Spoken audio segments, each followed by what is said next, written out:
بل هم في شك يلعبون فارتقب يوم تأتي السماء بدخان مبين يغشى الناس هذا عذاب أليم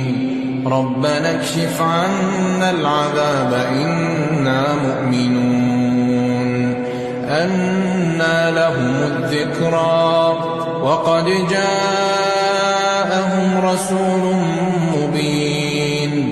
ثم تولوا عنه وقالوا معلم